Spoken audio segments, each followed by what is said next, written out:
Good afternoon, everyone. Welcome back to the Open Banking for Good stage. My name is Mary Mileski. I work for Equifax and I'm delighted to be here. I will be passing over to Igor Tomych. He is going to be kicking off and moderating the panel that we've got this afternoon, which is from open banking to embedded finance. Is it time to get off the fence? Over to you, Igor. Thank you. So let me introduce myself. My name is Igor Tomych and I'm CEO at DashDevs. And I've invested a lot of time in Fintech and technology. I'm wearing several hats and I have an experience using the embedded finance, open banking in various projects. So for me, it's really important to have a really fruitful discussion today with the attendees to have their vision and their understanding of what is happening right now in technology. So we will have the session for 55 minutes. We will dedicate 10 minutes for the session for Q&As if you will have any. And we will start with discussing like the definitions, doing the introduction, definitions, what actually it is, how it works, and from different perspectives and angles, from B2B to B2C, and let's see where it takes us. So let me start the introduction. I think we can start with Simon. So in this case, let's go one by one, have an introduction, and then see what takes us next. Do you want us to define the terms now? No, let's do with introduction. Okay. And then we will go with the terms. Okay, great. So does my mic work okay? Can you hear it there? Yeah. So Simon Torrance, I run two companies, one called Embedded Finance and Insurance Strategies. So that sort of does what it says on the tin. And the second one is something I'm even more excited about called AI Risk, which I'll come on to later on. But they combine and connect in ways which I'll describe later. Amazing. Good afternoon, everyone. I'm Emma Steely. I'm the CEO of Arrow. I've worked in the open banking space since before open banking existed, and used to have a company called AccountScore, which we sold to Equifax, my lovely friends over there, in February of 2021. So that made me the first female CEO to sell an open banking business. And I've been at Arrow, which used to be Freedom Finance, since July of 2022. We are effectively an embedded finance platform where we embed our lending marketplace with a B2B2C strategy. So we work with partners such as Asda, Very, TSB, and many more, whether that's on the decline flow traffic or as an embedded marketplace. Mark? Hi everybody, I'm Mark Hartley. I'm the founder and CEO of Bankify. We do what I would phrase as reverse embedded banking. So we want to try and buck the trend of saying banking should be embedded into every other destination and actually try and embed other sources of finance and data into a digital platform specifically for small businesses. So we often get pigeonholed as an open banking stroke fintech. We're neither of those things. We are a technology provider to banks to help them get a better relationship with their small businesses. And just so I don't step on Conrad's toes, what we define as a small business is 0 to 20 people. The 5.5 million users in the UK, 90% of all people work for a company. 90% of all private businesses are in that category. 63% of the whole workforce work for one of those types of institutions, and they get a relatively poor experience from their bank in terms of the services that they need. And what we try and do is embed those services into those the bank's platform, so those SMEs get a better deal. Thank you, Mark. Andrew? Yeah, good afternoon, everybody.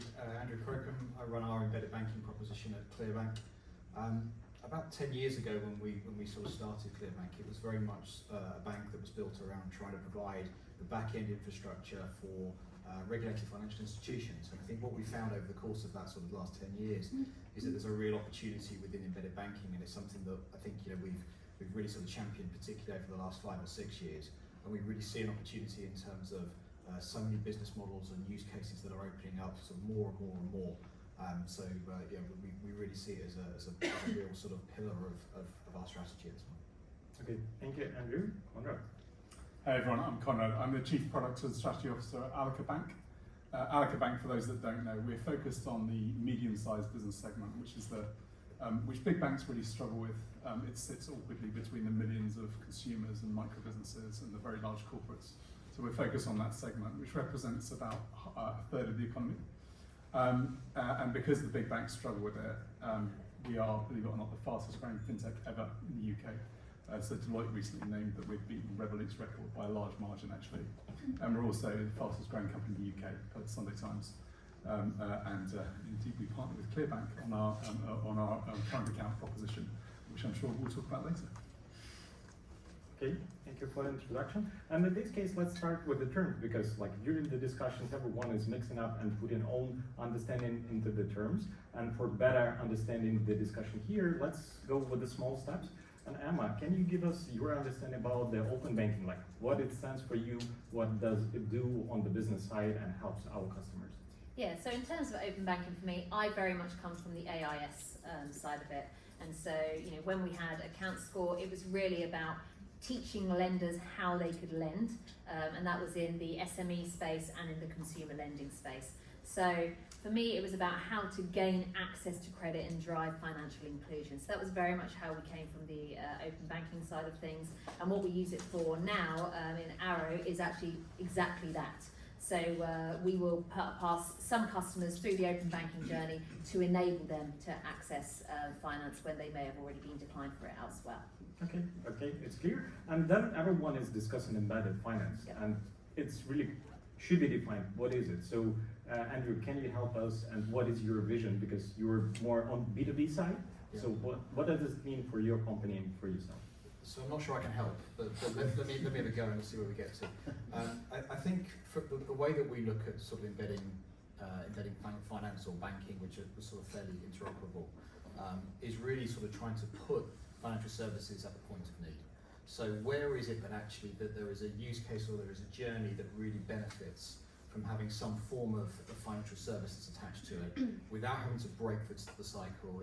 It's about trying to give the user experience or make the user experience as really positive and as seamless as it can. And I think there's multiple different ways that you can look at that, whether it's a bank account journey, it's a car journey, there's an open banking journey, there's multiple different facets, but ultimately at the core of it, it's about giving the end user something that they can really use at the point when they really want it. Okay, that's pretty fair. And back to Mark, because you said reverse embedded finance, which is kind of opposite maybe, or can you explain us more in details what you mean? So I think if you look at open banking, I think banks have had a pretty raw deal. So they've been forced to share our data, so it's our data, with the rest of the community, and nobody else has. In fact, the accounting package vendors, Xero, Sage, QuickBooks, etc., they've got lots more very rich data about consumers and, well, businesses. And yet they've not been forced to share the data that is actually my business's, and I should be able to share that with whomever I like. So I think banks have been bashed around for 10, 15, 20 years longer. I think Bill Gates said back in the 80s that we don't need banks, we need banking. Well, funnily enough, banks are still around and they're going to be around for an awful long time. And they do a really good job at protecting money on the whole and providing services. They need some help, but this idea that banking will be consumed or financial services will be consumed from anywhere and everywhere in the Wild West unregulated environment, I think is a little bit, let's say, on the hype curve. And perhaps we might need to focus on solving real world problems like small businesses take 55 days on average to get paid.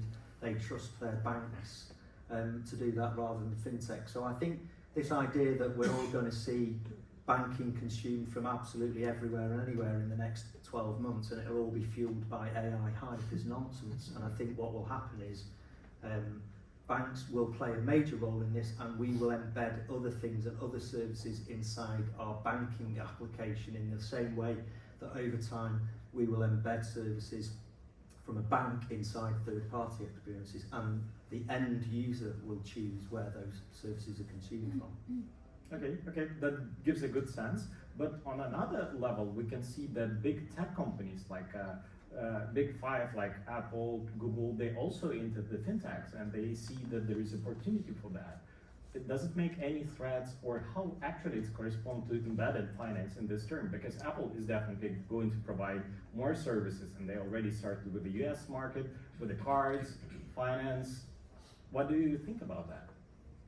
Anyone? Simon? Yeah, so if you think about how finance is distributed, there are different ways that finance is distributed, either through brokers or agents or direct. We think about insurance. So if we think about what finance is, there's payments, there's bank accounts, there's lending, there's insurance, there's pensions, and all of that is finance. And the problem that we have today is there is a gap between what the world needs from financial services and what the industry, as it currently exists, the incumbent industry, is able to deliver. And that leads to big protection gaps in insurance, the number of people who should be covered by insurance but aren't, and therefore are at risk, or lending and credit gaps for small businesses, as we heard about.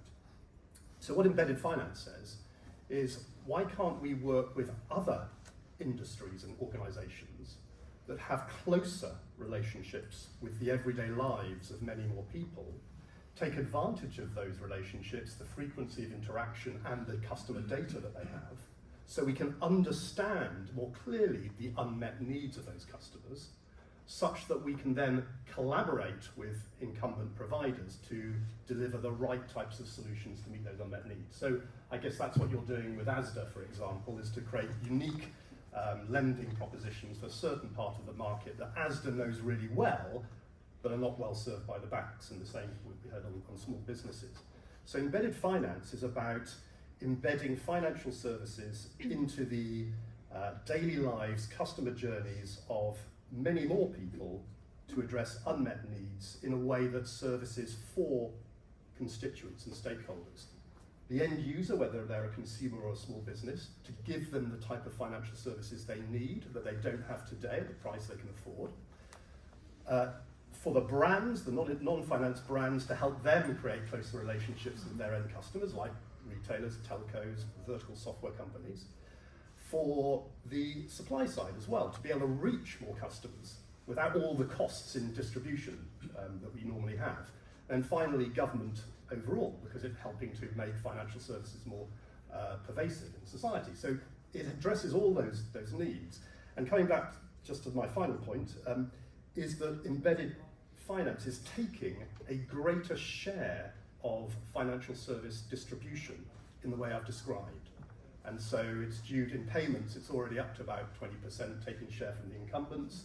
Lending, it's an earlier stage. Insurance, it's due to get to about 20% in 10 years' time. So it's a major change in the way that financial services are both designed and created and distributed, ideally for the good of everyone.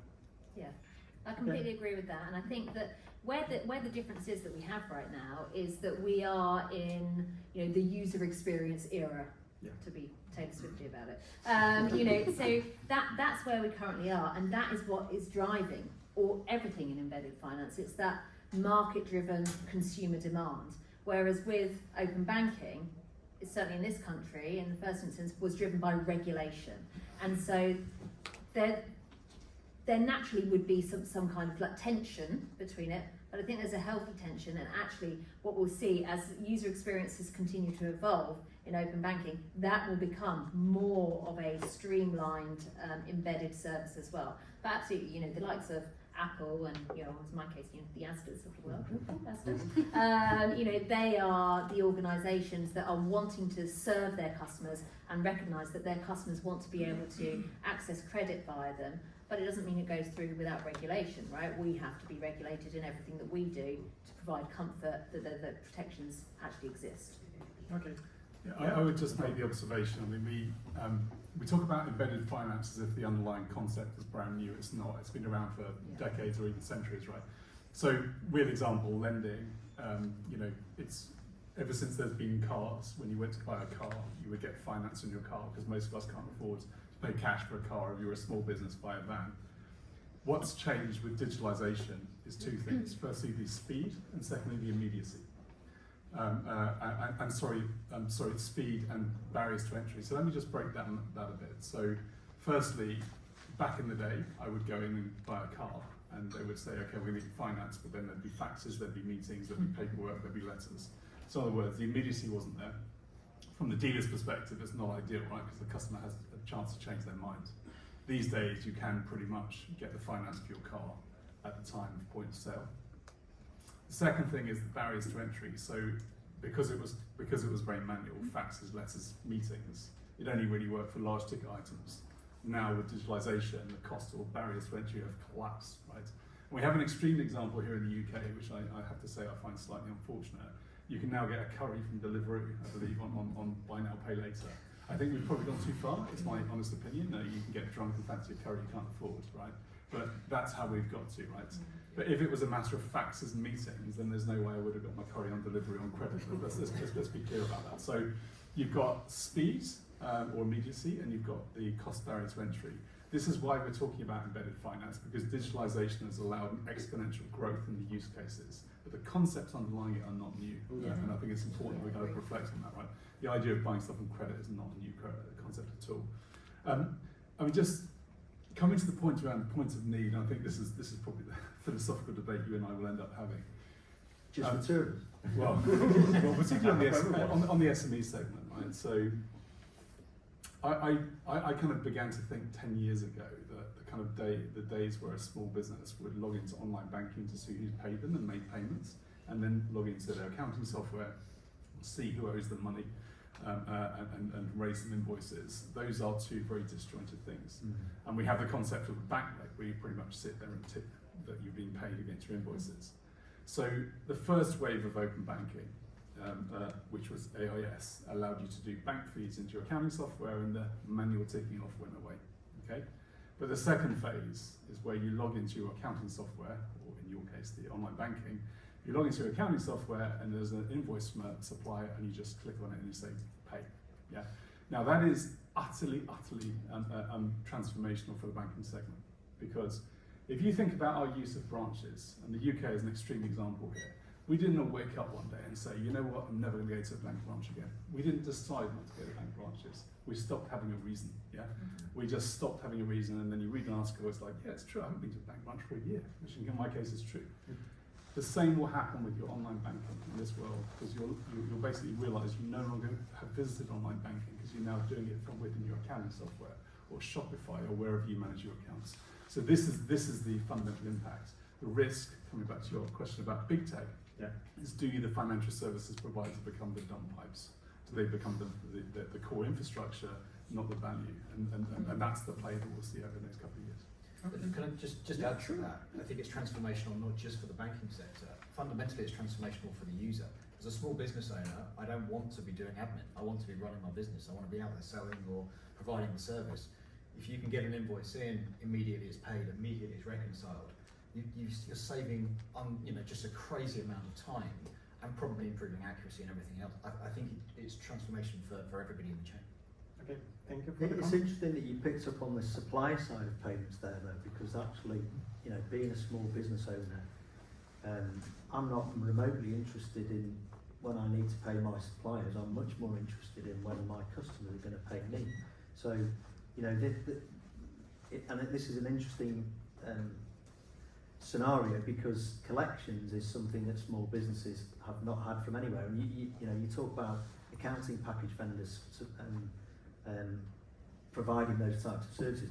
We've got thousands of business users on our platform with various different bank logos, and 90% of the users, and they're limited companies and sole traders, don't link an accounting package because they're not accountants and they don't have a finance team. They're a business owner who does their collections and their payments, and they do that through their bank, and they don't want to do that through a product like Xero or Sage or QuickBooks, where they get charged 30 quid and have to use the payment method they're mandated to by Xero. The point is they want to have choice, and open is, there's a clue in the name, open banking. It's open, and banks should be offering services to customers irrespective of which bank they bank with or which accounting package vendor they choose to work with or not, and they should be given services that help them. And this goes back to the point about consumers of services. I don't mean consumers as in personal individuals. I mean the people that consume services for whatever reason. It's all about choice, and I don't believe that banks will become a dumb pipe of data. There's still actually masses of evidence out there that says people still trust their bank to do things that are highly regulated. We haven't talked about the word regulated. Regulation seems to be this kind of thing that is bad and that we shouldn't have it, and that we should be deregulated and create all this wonderful scenario where you can do financial services with anyone and everything and any brand you've ever dreamt of. Well, I'm sure we'd be pretty angry if all of our money started disappearing and the fraud scams and all the other things went through the roof. We need to get a sense of perspective about how quickly this world will take place. We've talked about mobile banking. Have we got 100% penetration of mobile banking in any country in the world today? No. How long's it been around? 15 years? What about internet banking? Still not 100% penetration. Why do we think this hypey thing's going to happen in the next 2 to 5 years? And I'll tell you why we think it's going to happen, because it's self-fulfilling. The people that are pushing it make money from it. That's why it's a self-fulfilling thing. Okay, I think. Yeah, well, let's maybe explore that a bit further. So again, it depends on different parts of the world. But if you live in, and maybe no one, is everybody here from the UK, or is anybody else UK?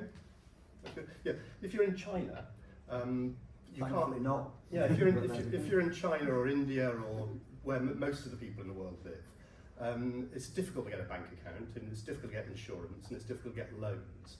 And so the people the organisations who have access to those end customers tend to be the super apps or the digital platforms, because they provide a service that people use every day on their phone as they go about their daily lives. So Alipay or WeChat Pay and so on and so forth. So they have the customer attention and frequency of interactions. And they are the ones that are bringing financial services to the end users. So they say, we've got all these great, huge numbers of people, we understand them really well because we have all the data about what they do, and we will specify back to the supply side what we need from them. And so Alipay in China works with 90 different insurance companies to create micro insurance policies for people who in the past would never be serviced by the insurance industry. Now, what's happening in this part of the world is that every business is under pressure from digitalization, whether you're a retailer, a telco, you're a manufacturer or whatever. They are all looking for new ways to add value to their customers. And they're thinking, well, financial services is a very good, sticky, valuable service that I could add on, like Asda are doing. Yes, for loyalty and retention. Loyalty, retention, maybe, and also some extra profit as well. Yeah, income stream. Yeah. So there is this. Well, definitely, it's already happening. Yeah. So you have this pull. So you have these, if you like, the things that are pulling this is I mentioned protection gaps and lending gaps and so on, which are very, very real for small businesses and for consumers. That's creating theoretical demand, unmet need. You've got businesses in financial services who need to support their business model and improve that, so they're looking for things that can do it. And then you've got a financial service sector which has a broken business model. Banks have the worst price to book ratio of any type of sector in the economy. They're looking for ways, how do we, and the insurance company, distribute what we do, because it's too expensive and costly, all those things. So you've got and society in general, government saying, well, we don't want to bail people out. How can we create a system that helps to close these gaps? Otherwise, we are the last resort here. So there's a lot of pull now due to digitalization, as Conrad was saying. And so the winners are the ones who can work out how to make this happen in the most effective and convenient way. But certainly, if you look at the projections, as I said, 20% of payments in the US, insurance going towards 20%, lending on that trajectory. This is these sectors are growing 20% per annum. They're taking share from traditional distribution channels. So in payments, what do you think is a traditional channel in payments, to Conrad's point earlier, which is, I think there's a misnomer that banks are the only people that provide payments. Yeah, so Shopify Pay would be an example. But I mean, before that, people that do cards and merchant acquiring and payments have not been provided by banks for a long, long time. So I think your quote that it's going somewhere else is it's been going somewhere else long before embedded finance became a thing.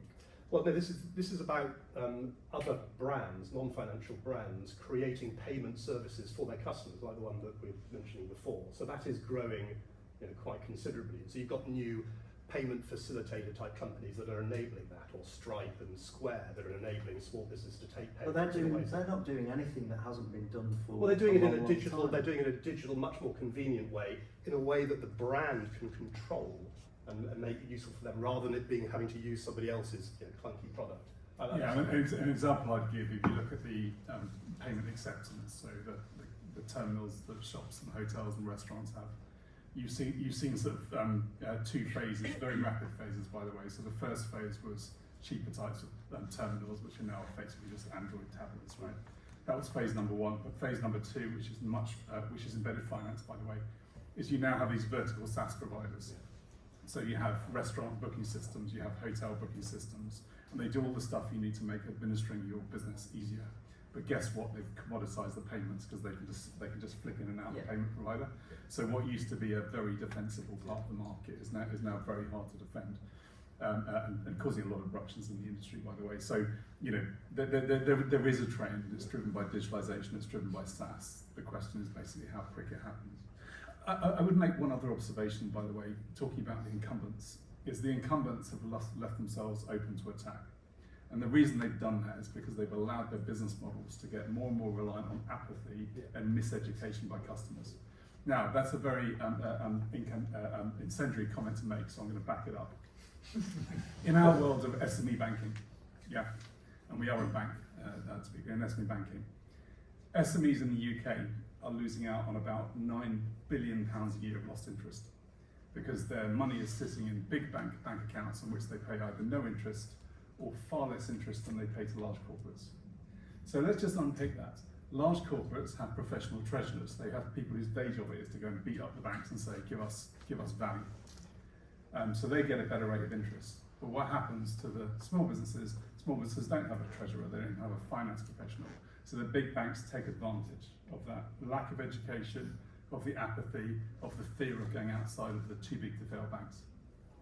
So, rather than do what they should have done the last 10 years, which is attack their cost base, get rid of the 5,000 people in the head office writing PowerPoint presentations, right? Rather than do that, rather than stop spending £1 billion a year on useless consultants, rather than stop doing that, they basically get more and more addicted to this drug of basically just gouge the customer who can't respond, Now, embedded finance is their worst nightmare, because now you have, plus AI, by the way, even others. Now you have a world where your accounting software, for example, can, and indeed shortly will, basically look at your excess cash and suggest to you that you can move it into interest-bearing accounts, or better, can actually do it for you with an AI-based treasurer, In other words, it does do the treasury for you.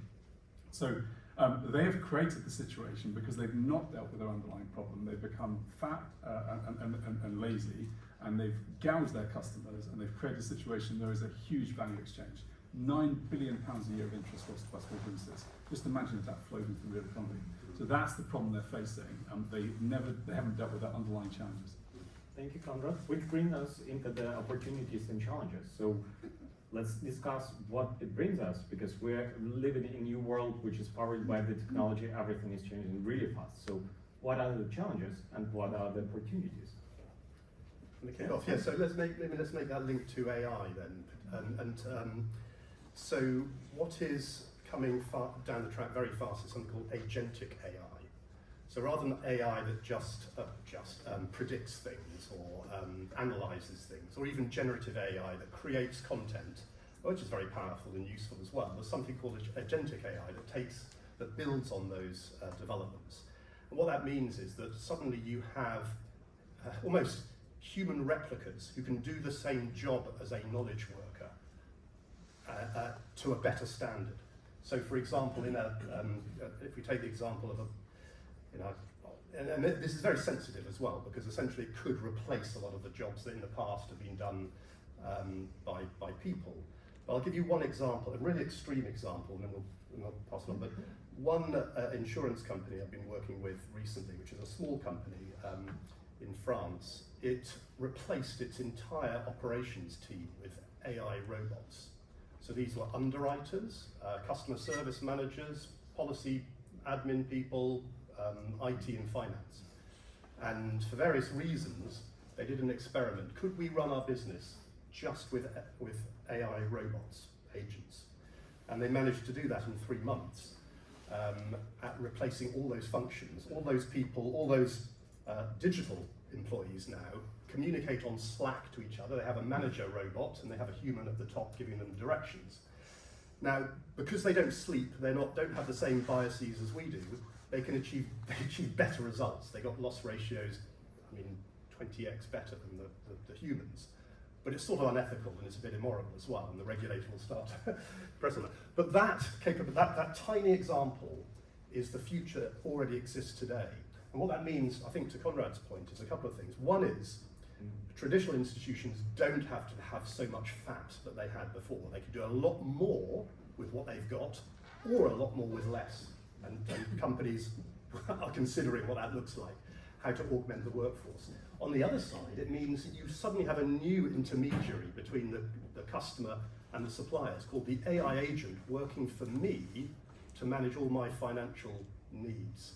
Not a wealth manager or a pensions advisor, the bank, As an agent, they're working 24 hours a day trying to get me the best arrangement to suit me. I can't wait to have this conversation with my businesses, the plumbers, the decorators, the electricians, the nail salon owners, the osteopaths, the physios, who will be absolutely petrified with what you've just said and won't be remotely interested in it. Well, they won't be, because they've got jobs that are unlikely to be automated by AI. No, but I mean, this is the hype thing, isn't it? It's kind of like we sit in this cloud and this bubble of stuff around the things that we like to talk about in our industry, that the vast majority of the general public out there couldn't give a monkey's about. Well, no, exactly. So let's take your point. So the vertical SaaS companies that support I'm talking about the hairdressers and the others. Well, So that's the point. So the businesses that serve the end users, this is what I've just described, is obviously very exciting.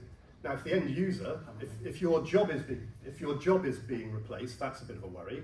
If you're the plumber but you're getting a better service and you don't even know how it's happening, great. But you'll be told. You need to be told how it happens, because it goes back to that little thing called regulation. Most of the financial institutions we talk to are absolutely petrified for something making a decision that says that customer needs to borrow money from us and we'll lend that money to them based on a few algorithms, and then you've got the next PPI scandal. Yeah, absolutely. So I think this is what I mean. We often get ahead of ourselves about the hype on technology and what end users out there. But what I'm saying is that this is happening today. It's not. I'm not making this stuff up. So you're quite right. There are huge implications from an ethical, regulatory point of view, and those guardrails need to be put in. Education, understanding, clarity, and transparency are really important. But the technology, what I'm saying, is going so fast that those who can latch onto it in a safe and responsible way will be significant winners. That's my point, really.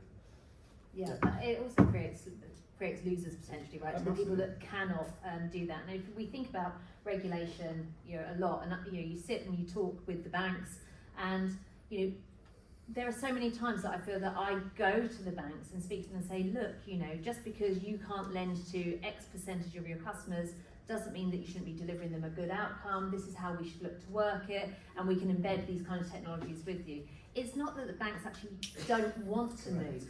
A lot of the time, it's in and around the policies that exist within the bank, and there has to be a general understanding that it's not that they don't want to change, but these policies are not going to change, and that's going to take years and years and years, which is why when the technology is moving so fast, it can have a really detrimental impact.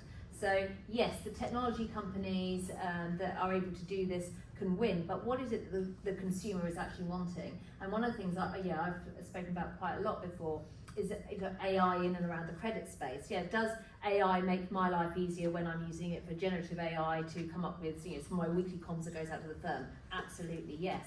But would I want currently credit decisions to be based on AI? Fundamentally no, because all the models are historically biased. Sorry, Equifax.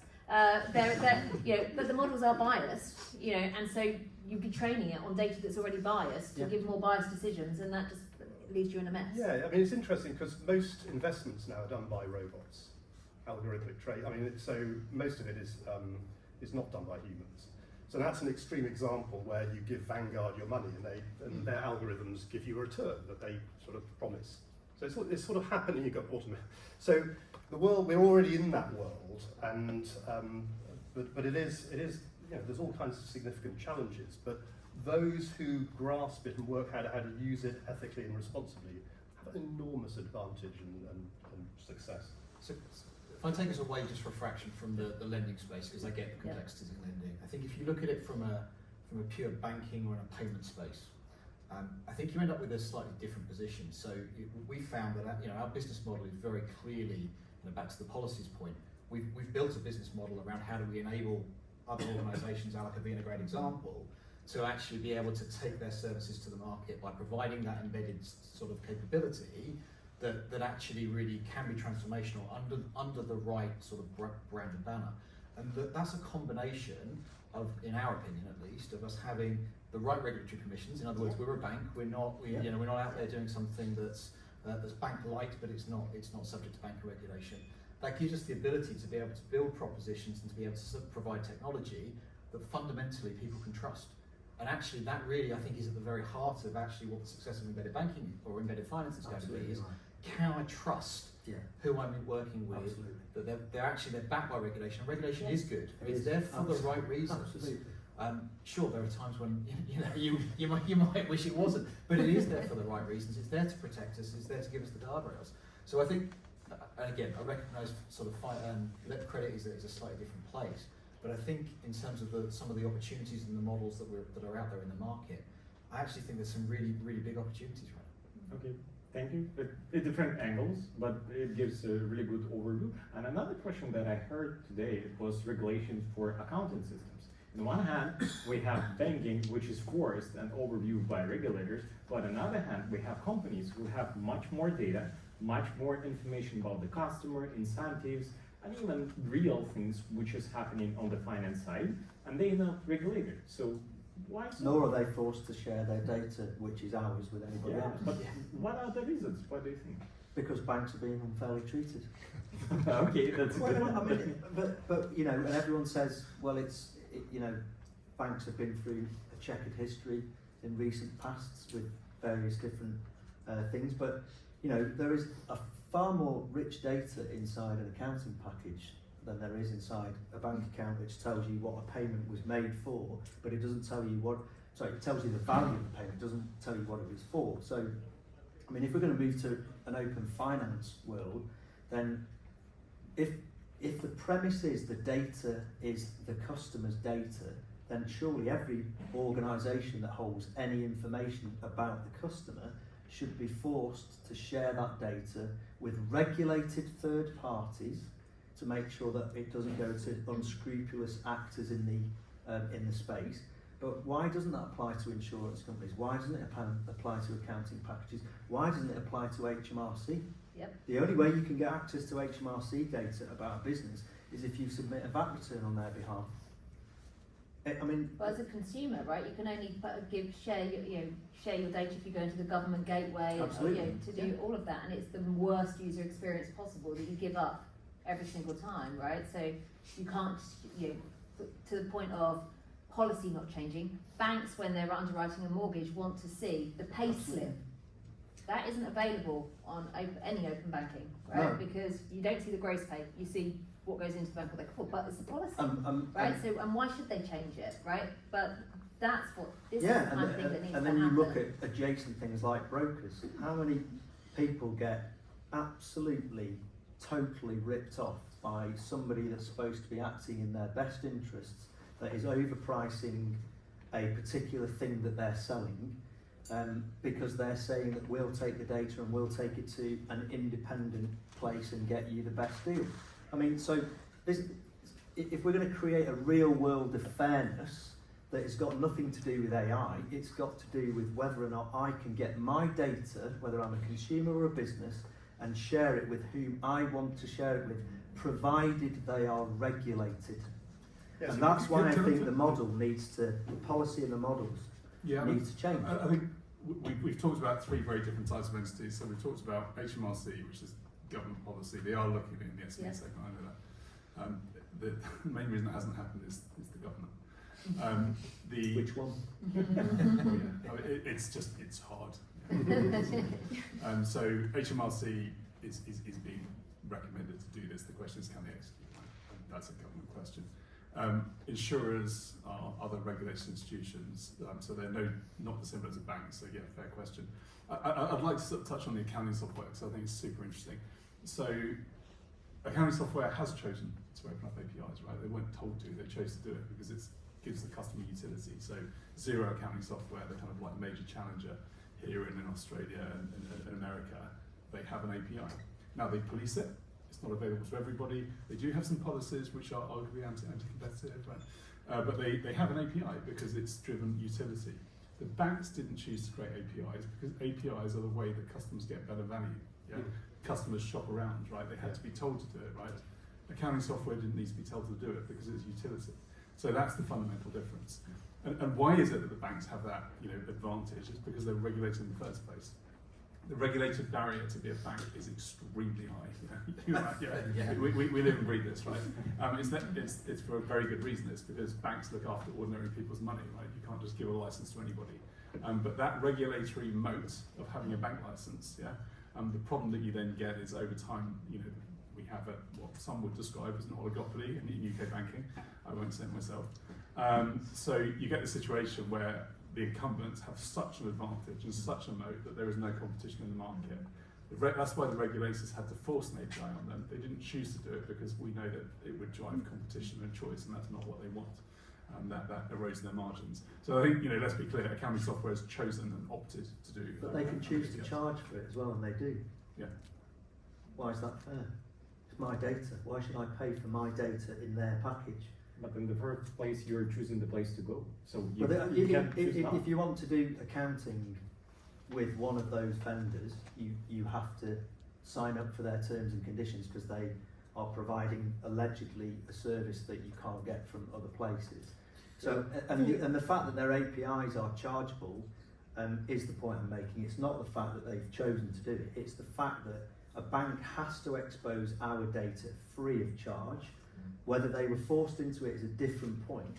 I don't have to pay for it, it's my data. Why do I have to pay for it from Xero, Sage or QuickBooks or potentially other parties that have my data that have chosen to expose an API? Oh, just to be clear, right, in most accounting software you can go and download your data for free, right? It's the third parties using the data to build valuable companies that pay. It's a convenience factor.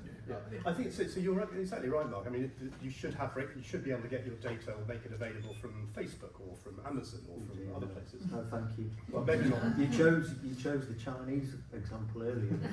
Let's talk about data privacy. Yeah. Okay. But sometimes you can just, if you are creating an embedded finance proposition, you can just ask. Often companies don't ask, and so they put some sort of clunky link out service into someone's website and say, if you want a loan or you want insurance, click on here, and then someone has to go off to some third-party site. But actually, one of my clients, they just asked Amazon, could we get data feed about the actual sales of online marketplace sellers? And then what we can do with that, we can design insurance, product liability insurance, that is much more tailored to their actual sales, not just making a random guess, which is what tends to happen when you give policies there. And Amazon just said yes, because they wanted their customers, in this case, marketplace sellers, to have product liability insurance. The types of clunky services that the incumbents were offering were not very attractive, too expensive, not a terrible customer experience. And an insurtech says, well, if you can give me this data feed, I can create a much better proposition for your customers. So sometimes you just have to ask and be able to use the data from the APIs and to create a better experience. Okay, so in this case, we've almost run out of the time, and we have Q&A. And I would like to start with the closing remarks, because it will help us to sum up what we heard today. So then, Conrad, maybe with you, and then we can go this way. Yeah, my closing remark would be embedded finance is coming. It's coming quickly. The question is how quickly it's going to come. To reiterate, I think the incumbents, and this would be true just as much as insurance as it is in banking, incumbents have left themselves vulnerable because they've decided to gouge the customers rather than sort out their own problems. Bring it on. And of course, it needs to be done in the right regulatory way, but I think we have a regulatory framework that supports it already. Otherwise, we wouldn't be able to partner on it. And I think that's the point. I think actually we're in the best country in the world for exactly that regulatory framework. You know, we're in one that's driven competition over the last 10 years.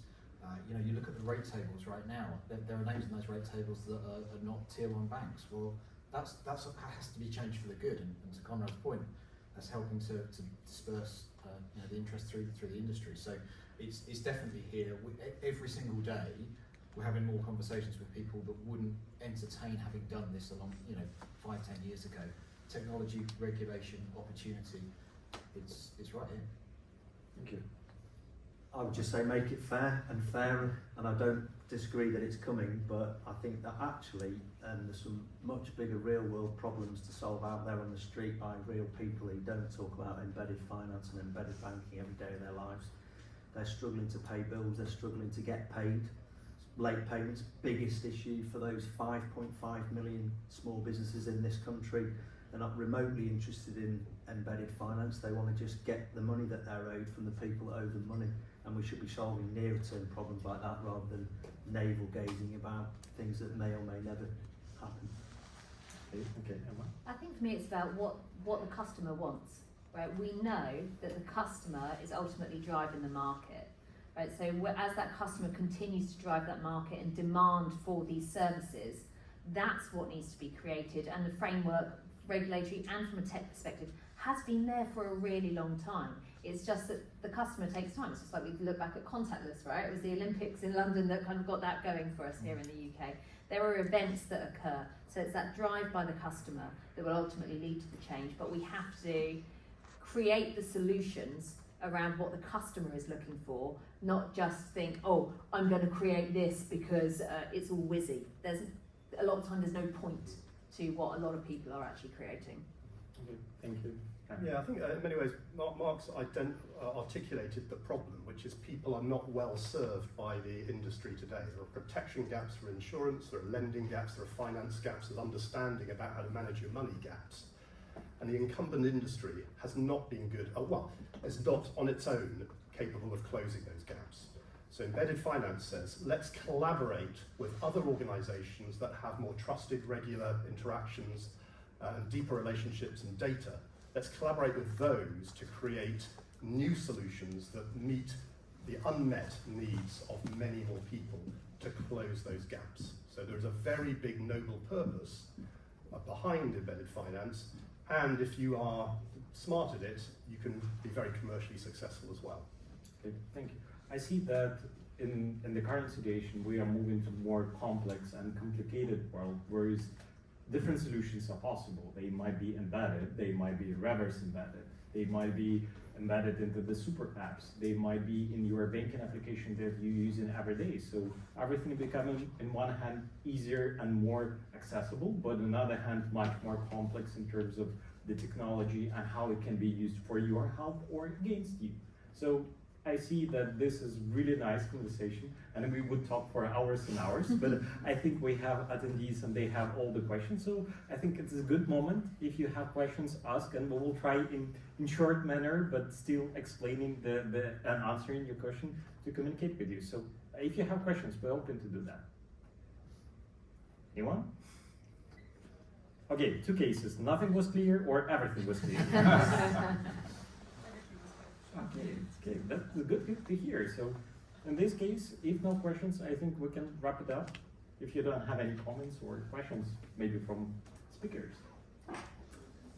I bet somebody's got a question here. I know somebody. I know it's a bit shy, it's a bit sort of daunting to give it, because you can't sat here for an hour and think, I've got nothing to ask about. I know that's not the case. That's right. Good job. Thank you so much. It was a pleasure having you today, and thank you for all attendees joining us today for the panel. It was really fun to hear all the different perceptions and the visibility for the market and what is happening worldwide. Thank you for that.